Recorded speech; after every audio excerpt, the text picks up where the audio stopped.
Students, today we will solve exercise 4.5 of NCERT Mathematics class 8. The name of the chapter is Practical Geometry. So student, start करते हैं. First question, the square read with RE equal to 5.1 centimetre. देखिए बेटा, बहुत कम hints दी हुई हैं, लेकिन ये hint अपने आप में सफिशियंट है, क्योंकि अगर आप गौर करेंगे जो स्क्वायर की प्रॉपर्टीज होती हैं अगर हमें वो लर्न होंगे अच्छे से, तो हम क्या करेंगे, आराम से इस स्क्वायर को कंस्ट्रक्ट कर सकते हैं. तो स्टार्ट करते हैं. देखिए, सबसे पहले READ, तो इसका जो रफ फिगर बनेगा वो READ ऐसे ही बनेगा. मैं पेन से कर रहा हूँ यहाँ पे कंपास में, क्योंकि आपको क्लियरली दिख जाए. कुछ बच्चों की रिक्वेस्ट आ रही थी कि सर प्लीज़ पेंसिल की जगह पेन यूज़ कर लीजिए, तो लेकिन आपको क्या करना है, आपको तो पेंसिल यूज़ करनी है. The square read. अब देखिए बेटा, RE दे रखा है आपको 5.1 सेंटीमीटर. तो सबसे पहले हम क्या करेंगे, RE ड्रॉ करेंगे लाइन सेगमेंट 5.1 सेंटीमीटर. अब देखिए बेटा, हमारे पास सिर्फ इतनी इन्फॉर्मेशन थी और हमने पहली इन्फॉर्मेशन ही यहाँ पे फुलफिल कर दी है. अब आगे करें तो करें क्या. देखिए, स्क्वायर की कुछ प्रॉपर्टीज़ को रिकॉल करते हैं. स्क्वायर की प्रॉपर्टीज़ क्या कहती हैं कि सभी साइड्स इक्वल होती हैं. तो और दूसरा क्या बताया था, सभी साइड्स इक्वल होती है. तो यहाँ से हम एक आर्क लगा सकते हैं. कितने सेंटीमीटर की आर्क लगा सकते हैं, 5.1 की, क्योंकि यहाँ जो E से लेके A की लेंथ होगी वो कितनी होगी, 5.1 की होगी. और R से लेके D तक की लेंथ होगी, वो भी कितनी होगी, 5.1 होगी. ये अगर मैं इसकी बात करूं तो यहाँ पे 5.1 ये होगी, एज्यूम कर रहे हैं, तो इससे फिगर पे आप ध्यान में दीजिएगा कि सीधा बन रखा है, टेढ़ा बन रखा. 5.1 और 5.1 ऐसा होना चाहिए ना. तो सभी साइड्स इक्वल होती है. तो चलो ये कर लेते हैं, सभी साइड्स को इक्वल बना लेते हैं जितना हम कंस्ट्रक्ट कर सकते हैं. 5.1 सेंटीमीटर. तो हम क्या करते हैं, ई पे कंपास रखते हैं और 5.1 सेंटीमीटर के आग यहाँ से लगा देते हैं और 5.1 सेंटीमीटर के आग यहाँ से भी लगा देते हैं. चलो इतना तो पता था, इतना हमने कर दिया. अब करें तो करें क्या, क्योंकि यहाँ फिक्स्ड पॉइंट नहीं मिला हुआ है. क्योंकि ए जो होगा आपका इस आर्क में कहीं एग्जिस्ट करता होगा और डी जो होगा वो इस आर्क में कहीं एग्जिस्ट करता होगा. तो फिक्स्ड पॉइंट तो मिला नहीं. तो ऐसा क्यों ना कर लें कि एक स्क्वायर की कुछ और प्रॉपर्टी को रिकॉल कर लेते हैं. स्क्वायर की एक और प्रॉपर्टी होती है कि जो हर एक इंटीरियर एंगल होता है वो कितने डिग्री का होता है, 90 डिग्री का होता है. तो हम क्या कर लेते हैं, 90 डिग्री का एंगल बना लेते हैं. यहाँ पे कहीं पे भी बना सकते हो. ये हर एक एंगल होता है, ये वाला एंगल, ये वाला एंगल, ये वाला और ये वाला. यहाँ और यहाँ तो बना नहीं सकते क्योंकि फिक्स्ड पॉइंट है नहीं. ये फिक्स्ड पॉइंट है, ये फिक्स्ड पॉइंट है, तो यहाँ से बना सकते हैं. देखिए, सबसे पहले आर्क ड्रॉ करनी है. अब देखिए, आपकी जो लाइन सेगमेंट थी, आपने जो ड्रॉ की थी 5.1 सेंटीमीटर की, इसे यहाँ पे कट किया ना, यहाँ कट नहीं किया. तो आपको जो नेक्स्ट आर्क बनानी है वो इस तरफ से बनानी है. मैं बार बार आपको ये बताता रहता हूँ जिससे आपको याद रहे कि आर्क किस तरफ से ड्रॉ करते हैं. देखिए, फिर उसके बाद ये, अब इसका बाइसेक्टर ले लेंगे, क्योंकि 60 और 120 के बीच का एंगल होता है 90. बाइसेक्टर बनाने के बाद ही हमें क्या मिलता है, 90 डिग्री का एंगल मिलता है. अब देखिए, हम थोड़ा सा पीछे रखेंगे और इसको ऐसे ज्वाइन कर देंगे इससे.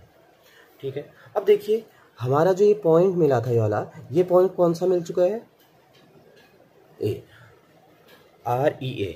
अब ये कितने डिग्री का एंगल था, 90 डिग्री का एंगल. अच्छा ठीक है, इतना तो कर दिया. अब देखो बेटा, यहाँ पे दो सॉल्यूशन है. एक तो आप R पे 90 डिग्री का एंगल बना दीजिए, ठीक है ना.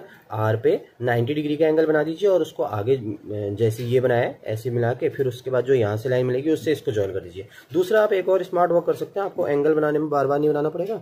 दूसरा आप क्या कर सकते हैं, क्योंकि अपोजिट साइड्स इक्वल होती हैं और हमें पता है कि ये हमारे पास फिक्स्ड पॉइंट मिल चुका है. तो जब फिक्स्ड पॉइंट मिल चुका है तो क्यों ना ऐसा किया जाए कि ए से 5.1 सेंटीमीटर की आर्क लगा दी जाए, किस तरफ को, डी की तरफ को.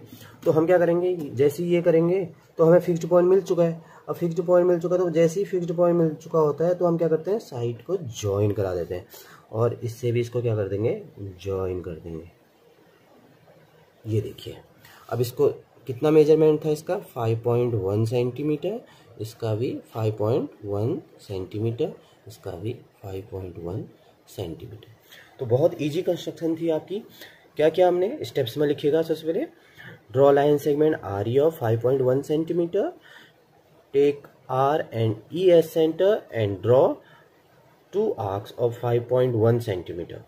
Now take E S centre and draw an angle of 90 degree with the help of compass which will intersect the previous arc at A. यहाँ पे करेगा ना ए पे।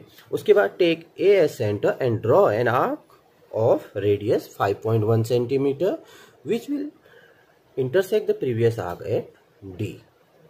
ठीक है ना बेटा। तो आपका जो ये फिगर है यहाँ पे कंप्लीट हो जाएगा। तो बहुत इजी कंस्ट्रक्शन थी, आप ट्राई कीजिएगा और स्टेप्स आपको खुद से लिखने। आते हैं नेक्स्ट क्वेश्चन की ओर। A rhombus whose diagonals are 5.2 centimetre and 6.4 centimetre long. इस तरह का क्वेश्चन हम पहले कर चुके हैं जब हम 4.1 या 4.2 एक्सरसाइज कर रहे थे। देखिए, whose diagonals are given. Suppose that it is a rhombus and the name of the rhombus is PQRS. diagonals are 5.2 and 6.4। तो डायगोनल तो ये होती हैं। अब मैं ऐसे बनाने में थोड़ा अलग सा लगेगा। तो डायगोनल्स तो ये हैं, ये दे रखी है बेटा, ये PR समझ लीजिए आप, दूसरा क्या समझ लीजिए, SQ समझ लीजिए। ये डायगोनल्स दे रखे हैं। डायगोनल्स बोलते ना, दो नॉन कॉन्जिक्यूटिव वर्टेक्स को जब यूज करती ज्वाइन करती है लाइन, वो क्या होती है, डायगोनल होती है। तो आपका ये यहाँ से यहाँ तक क्या हो गया, डायगोनल, और ये यहाँ से यहाँ तक डायगोनल है। अब मैं फिगर में ऐसे तो करूँ नहीं कि पहले डायगोनल ऐसे तिरछे में बनाओ स्लैंटिंग लाइन। तो क्या करते हैं, मुझे PR बनाना चाहिए। सपोज दैट हमारा रोम, क्योंकि यहाँ पे नेम नहीं दे रखा, रोम्बस मैंने PQRS लिख लिया। तो क्या करूँगा मैं, सबसे पहले PR दे रखा, तो PR को ऐसे बना देता हूँ, है ना, इससे ईजी रहेगा। और PR सपोज दैट हमने 5.2 ले लिया, क्योंकि कोई भी ले सकते हैं आप दोनों डायगोनल में से पहले। तो अगर मैं PR 5.2 लेता हूँ, 5.2 ले लिया हमने यहाँ पे, ठीक है ना। अब देखिए हमने यहाँ पे ले लिया P और R। तो बेटा जो S और Q है, क्योंकि मैं आपको पहले भी बताया था जब कॉन्सेप्ट क्लियर कराए थे कि ये जो लिखे जाते हैं वर्टेक्स लिखे जाते हैं, ये आपके किस में लिखे जाते हैं, क्लॉकवाइज या एंटी क्लॉकवाइज लिखे जाते हैं। तो P के बाद R आ गया डायरेक्ट, जबकि आना क्या चाहिए था, PQRS आना चाहिए था। तो P के बाद Q की जो पोजीशन है वो किस तरफ बनेगी, इस तरफ, इस डायरेक्शन में बनेगी। तो PQRS। तो हमारा फिगर कुछ ऐसा बनेगा, P इधर बनेगा, Q इधर बनेगा, R इधर बनेगा और S ऐसे बनेगा, ठीक है ना। तो कुछ इस तरह से बनेगा। तो हमें याद रहना चाहिए कि हमारा Q यहाँ मिलने वाला है, S यहाँ मिलने वाला है, या PQRS ऐसा भी हो सकता है। Q ऊपर आ सकता है, S नीचे आ सकता है। चलो ठीक है, फिलहाल तो हमने क्या कर लिया कि 5.2 सेंटीमीटर की क्या बना दी हमने, लाइन सेगमेंट बना दी। अच्छा ठीक, उसके बाद हम क्या करते हैं, देखिए रोम्बस की भी ये भी इंफॉर्मेशन बहुत कम दे रखी है। तो हमें रोम्बस की कुछ प्रॉपर्टीज़ को रिकॉल करना चाहिए। जैसा कि हम प्रॉपर्टीज से जानते हैं कि जो रोम्बस होता है ना, उसकी डायगोनल जो होती है एक दूसरे को बराबर हिस्सों में कट करती है, और जिसे क्या बोलते हैं, बाइसेक्ट बोलते हैं। इट मीन जो रोम्बस होता है उसकी डायगोनल एक दूसरे को क्या करती है, बाइसेक्ट करती हैं। अब बाइसेक्टर का रूल क्या है, आपको P पे रखना है अपना compass, more than half distance लेनी है, और ये क्या लेना, बाइसेक्टर। अब जैसे आपने ऊपर किया था वैसे नीचे भी कर दीजिए। ऐसे ही आप क्या करें, R पे रखें, बाइसेक्टर बनाने का रूल है। एंगल में भी कर रहे थे हम, अब तो लास्ट एक्सरसाइज पे, तब तो आपको सीख गए होंगे। तो क्या करना है, आपको बाइसेक्टर ऐसे ड्रॉ कर देना है। देखिए ये बाइसेक्टर ड्रॉ किया है, ये तो जस्ट बाइसेक्टर ड्रॉ किया है। और मैंने जहाँ पे ये सिंबल बनाया है, ये सिंबल क्या कहलाता है, ये सिंबल कहलाता है आपका किसका सिंबल है, ये लाइन का सिंबल। ये तो कितना भी ऊपर तक हो सकता है। तो एक मैंने क्या बना दी, लाइन ड्रॉ कर दी है, ये बाइसेक्टर को ज्वाइन करा दिया।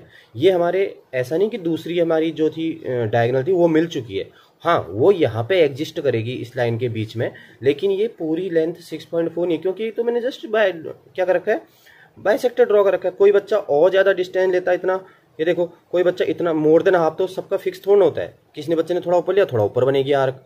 तो इसलिए हम क्या करते हैं, ये सिर्फ एक लाइन एज्यूम करते हैं।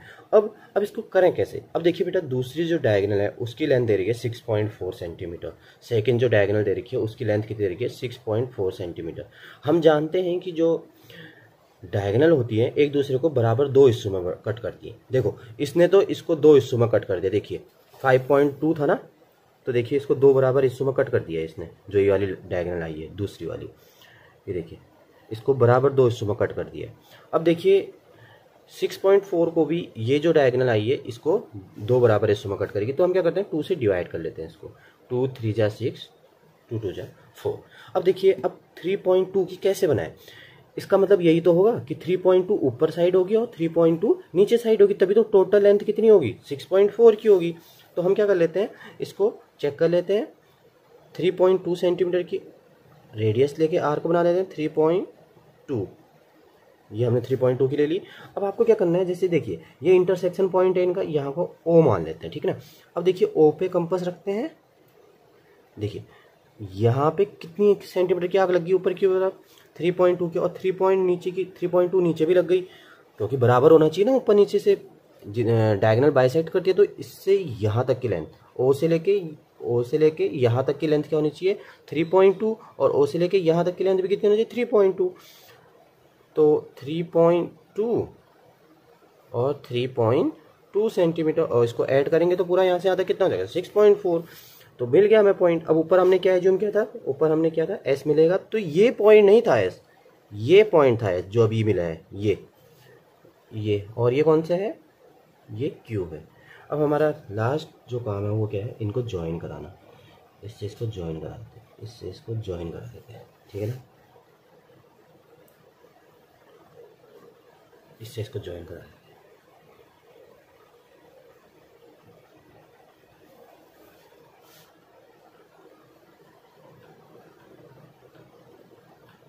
ये देखिए बेटा, तो हमारा क्वेश्चन कंप्लीट हो चुका। Now question number 3, a rectangle with adjacent sides of length 5 centimetre and 4 centimetre. हम एज्यूम कर लेते हैं कि हमारा जो रेक्टेंगल है उसका नाम ABCD है। यहाँ पे देखिए लेंथ 5 सेंटीमीटर दे रखा है, और एडजेसेंट मतलब उसके जो जस्ट बगल में यहाँ पे, क्योंकि दो ही साइड तो होती है उसमें, एक लेंथ होती है एक ब्रेथ होती है, तो इसका मतलब ये लेंथ दे रखी होगी और एक क्या दे रखी होगी, ब्रेथ दे रखी होगी। तो ये 5 सेंटीमीटर कुछ इस तरह से, ये 4 सेंटीमीटर, अपोजिट साइड इक्वल होती है, और ये इसके अपोजिट होगी तो ये कितनी होगी 5 सेंटीमीटर, कुछ ऐसे बनेगा हमारा फिगर। अब देखते हैं कैसे बनाना है इसे। तो सबसे पहले 5 centimetre AB line segment draw कर लेंगे। देखिए कैसे करेंगे, यहाँ पे रखना आपको अपना कंपास, 5 सेंटीमीटर की लाइन सेगमेंट ड्रॉ कर दी, और इसका नेम क्या है AB। अब देखिए हमें B से लेके C तक की कितने सेंटीमीटर की आर्क लगानी है 4 सेंटीमीटर की, क्योंकि जो ब्रेथ है वो दे रखी है 4 सेंटीमीटर की, 4 सेंटीमीटर की आर्क लगा सकते हैं इधर। तो देखिए बेटा यहाँ पे B पे रख दीजिए कंपास, तो 4 सेंटीमीटर की आग लगी। अभी हमने कहा था कि अपोजिट साइड इक्वल होती है, तो हम A से भी क्या कर सकते हैं, आग लगा सकते हैं। कितने सेंटीमीटर की 4 सेंटीमीटर की आग लगा सकते हैं रेडियस की। अब देखिए बेटा आप करें क्या, इतनी इन्फॉर्मेशन थी हमने कंप्लीट भी कर दी। अभी फिक्स्ड पॉइंट नहीं आए, हम ज्वाइन नहीं कर सकते इनको। जब तक फिक्स्ड पॉइंट नहीं आते आप ज्वाइन तो कर ही नहीं सकते, और फिक्स्ड पॉइंट पे ही कंपास रखा जाता है। आप यहाँ कंपास कहीं नहीं रख सकते, तभी मैं यहाँ से कर रहा हूँ आपका, और यहाँ से कर रहा हूँ। अब लेकिन जो हिंट्स थी वो एंड हो गई। अब करें तो करें क्या, फिर से रेक्टेंगल की भी कुछ प्रॉपर्टीज होती हैं जो कि इंट्रोडक्शन वीडियो में पढ़ाए थे। कौन से चैप्टर के, 3rd चैप्टर के, कि each interior angle will be of 90 degree. जो हर एक इंटीरियर एंगल होगा वो कितने डिग्री का होगा, 90 डिग्री का होगा। तो बहुत ईजी है, देखना क्या करना आपको, 90 डिग्री का एंगल बना लेते हैं। देखिए कट कहाँ पे किया, यहाँ पे कट किया। देखिए यहाँ कट नहीं किया है कहीं, ये तो कितना भी आगे तक बन सकता है, और आगे दो ना, मैं देखिए ये कितना भी आगे बन सकता है। तो हमारा बना यहाँ से है, ये यहाँ से कट हुआ, ये लाइन सेगमेंट को यहाँ पे टच किया, तो जहाँ टच करता है ना वहीं से हम पॉइंट लेते हैं। फर्स्ट वाला होता है 60 और दूसरा वाला क्या होता है 120, और इन दोनों का बाइसेक्टर ले लेते हैं मोर देन हाफ डिस्टेंस लेके। मोर देन हाफ डिस्टेंस लेके क्या करते हैं, बाइसेक्टर ले लेते हैं, और यहाँ से भी क्या कर लेते हैं, सेम वही डिस्टेंस रख के कंपास में क्या करते हैं, बाइसेक्टर ले लेते हैं। अब देखिए इससे इसको ज्वाइन करा देते हैं। जैसे इसको ज्वाइन करा के थोड़ा एक्सटेंड करेंगे तो हमारा ये जो लेंथ है कितनी, यहाँ पे कट हो गया, ये 4 सेंटीमीटर आ गए। ये तो पहले ही ड्रॉ किया था 5 सेंटीमीटर। अब ये फिक्स्ड पॉइंट मिल चुका है। हाँ, जब हमें फिक्स्ड पॉइंट मिल चुका होता है उसके बाद हम कंस्ट्रक्शन कर सकते हैं उस पॉइंट से। तो सी पे अपना कंपास रख के, सी पे कंपास रख के कितने सेंटीमीटर का, ये 5 सेंटीमीटर, तो इसके जस्ट अपोजिट DC कितने की होनी चाहिए, 5 सेंटीमीटर की। तो हम क्या करते हैं 5 सेंटीमीटर की क्या ले लेते हैं, रेडियस ले लेते हैं और आर्क ड्रॉ कर लेते हैं। तो क्या करना है आपको, यहाँ पे फिक्स्ड पॉइंट मिल चुका है हमें, तो फिक्स्ड पॉइंट से क्या करेंगे, हम इसको आर्क ड्रॉ कर देंगे इस डायरेक्शन में। अब देखिए ए से क्या कर सकते हैं, हम इसको ज्वाइन कर सकते हैं, ज्वाइन कर सकते हैं हम इसे, ये कर दिया हमने ज्वाइन। और सी से भी इसको क्या कर सकते हैं, ज्वाइन कर सकते हैं ऐसे। अब 4 सेंटीमीटर हो गया, इस तरफ और यहाँ 5 सेंटीमीटर। स्टेप्स बहुत इजी हैं, आपको खुद से लिखने, बहुत इजी क्वेश्चन है। करते हैं last question. Parallelogram okay where okay equal to 5.5 centimetre and K equal to 4.2 centimetre. Parallelogram के बारे में आप पहले जानते हैं, हमने पहले पढ़ाया हुआ है। तो रफ डायग्राम बना लेते हैं। ओके एंटी क्लॉकवाइज, ओके ए वाई। तो ओके की लेंथ दे रखी है 5.5 सेंटीमीटर, फिर ऐसे बनेगा पैरेललोग्राम, ऐसे बनेगा और ऐसे बनेगा। के की लेंथ दे रखी है 4.2 सेंटीमीटर, अपोजिट साइड्स दे रखी हैं 5.5 सेंटीमीटर और ये भी कितना दे रखा है 4.2 सेंटीमीटर। सारी लेंथ्स हमें दे रखी हैं। तो देखिए बेटा, हम इसे कर पा रहे हैं या नहीं कर पा रहे हैं, चलो देखते हैं एक बार। सबसे पहले हम 5.5 सेंटीमीटर की लाइन सेगमेंट एक बार ड्रॉ कर लेते हैं, तब देखते हैं क्या होता है। 5.5 सेंटीमीटर, 5.5 सेंटीमीटर लेट ओके भी है लाइन सेगमेंट ऑफ 5.5 सेंटीमीटर। ये तो हमने कंस्ट्रक्ट कर दिया। अब देखिए बेटा, के से लेके ए तक की डिस्टेंस दे रखी है के इक्वल टू 4.2 सेंटीमीटर। तो 4.2 सेंटीमीटर की रेडियस के हम क्या लगा सकते हैं, आर्क लगा सकते हैं। मैं यहाँ पे के पे रख दिया, के पे रखने के बाद एक यहाँ बन जाएगी और एक यहाँ बन जाएगी, ठीक है। अब देखिए, इससे आगे हम करें क्या। फिक्स्ड पॉइंट मिले नहीं, एंगल कोई दिया नहीं, क्योंकि हम इससे ओके और जितनी इन्फॉर्मेशन थी हम आर्क बना सकते हैं। इसके अलावा कोई इन्फॉर्मेशन ना कोई रूल काम आएगा यहाँ पे, लेकिन हमें बनाना तो है। तो यहाँ पे ये क्वेश्चन जो है, यहाँ पे जब आपको ये पैरेललोग्राम ऐसा दे दिया जाता है जहाँ पे कि एंगल नहीं दिया रहता, एंगल ज़रूर देगा आपको। जब एंगल नहीं दिया रहता उस समय आपको एंगल अपनी मर्जी से लेना होता है। मान लीजिए आप 60 डिग्री का ले रहे हो, 80 डिग्री का ले रहे हो, आप प्रोटेक्टर की हेल्प से ले रहे हो तो आप कोई भी 72, 73 कोई भी एंगल बना दीजिए। लेकिन अगर आप कंपास की हेल्प ले रहे हो तो आप 60 डिग्री का एंगल बना दीजिए, नॉर्मल एंगल होता है। आपको बस ये ध्यान रखना है कि एडजेसेंट की प्रॉपर्टी जरूर याद होनी चाहिए आपको। क्या, किसकी, पैरेललोग्राम की, कि एडजेसेंट एंगल का सम कितना होता है 180 डिग्री होता है। बस इतना ध्यान होना चाहिए, वरना ये नहीं कि आप यहाँ बना दो आप 120 का, यहाँ बना दो 130 डिग्री का, ऐसा नहीं।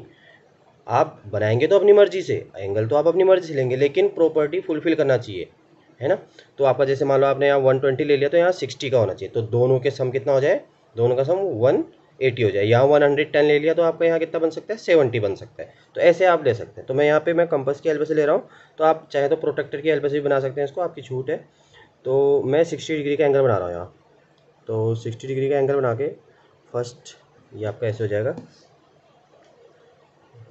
तो इसको इससे ज्वाइन कर देते हैं।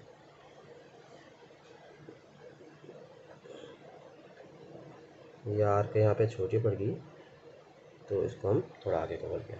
ओके, अब देखिए ये तो 60 डिग्री का एंगल बना दिया मैंने, और इसकी हेल्प से हमें क्या मिल गया, फिक्स्ड पॉइंट भी मिल गया ए।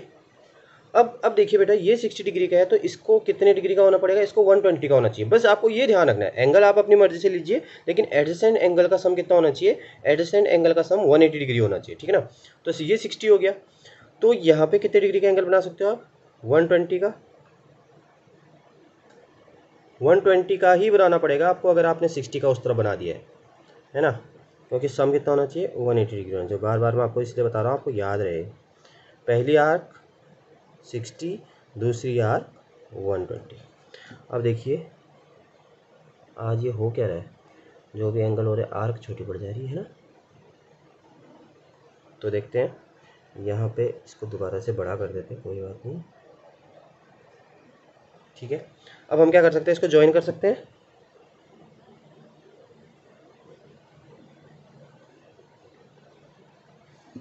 बिल्कुल, यहाँ पे 120 डिग्री, ये हमें फिक्स्ड पॉइंट मिल गया कितना, वाई।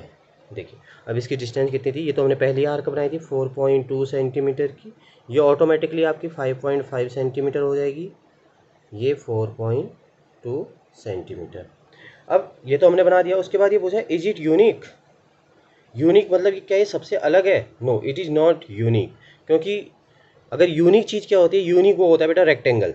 रेक्टेंगल कैसे, उसमें हर एक इंटीरियर एंगल कितने डिग्री का होता है, 90 डिग्री का होता है। अगर हमसे कोई रेक्टेंगल बनाने को बोलता है और सिर्फ 5.5 और 4.2 होता है, ये सिर्फ क्या होता है, एक रेक्टेंगल होता, रेक्टेंगल ओके होता और 5.5 और 4.2, तो हर एक बच्चा कितने डिग्री का बनाता, 90 डिग्री का एंगल बनाता। ये एक स्क्वायर होता, जैसे हमने पीछे बनाए थे, एक स्क्वायर होता तो स्क्वायर में ऑटोमेटिकली क्या करता, जैसे एक स्क्वायर था, कौन सा क्वेश्चन था, जैसे ये रेक्टेंगल है, रेक्टेंगल में देखिए कितना है, एडजेसेंट लेंथ ऑफ 5 और 4 सेंटीमीटर, यहाँ पे 90 ही क्यों बनाया, क्योंकि उसकी प्रॉपर्टी है। ये स्क्वायर, यहाँ पे स्क्वायर में आपका 90 डिग्री ही क्यों बनाया, क्योंकि इसकी प्रॉपर्टी। लेकिन हमने ये जो पैरेललोग्राम लिया, यहाँ पे हमने अपनी मर्जी से बनाया। तो जब हम ऐसा करते हैं, ये यूनिक नहीं होता, यूनिक मतलब सबसे अलग, सबसे डिफरेंट, सब जगह एक ही जैसा आंसर आना चाहिए सारे बच्चों का, वो नहीं है ये। So it is not a unique parallelogram, ये आपका आंसर होना चाहिए। यूनिक होता तो सबका एक ही एंगल, क्योंकि मैंने पहले ही बता दिया, कोई भी बच्चा 60 ले सकता है, 30 ले ले, चाहे 20 ले ले, उसमें कोई भी आप एंगल ले सकते हैं, बस दोनों का एंगल कितना होना चाहिए, सम एडजेसेंट एंगल का सम 180 डिग्री होना चाहिए, क्योंकि हम अपनी मर्जी से बना रहे हैं, तो प्रॉपर्टी भी फुलफिल कराना हमारा क्या होना चाहिए, एम होना चाहिए। तो थैंक यू स्टूडेंट्स, हमारा चैप्टर आज खत्म हो गया।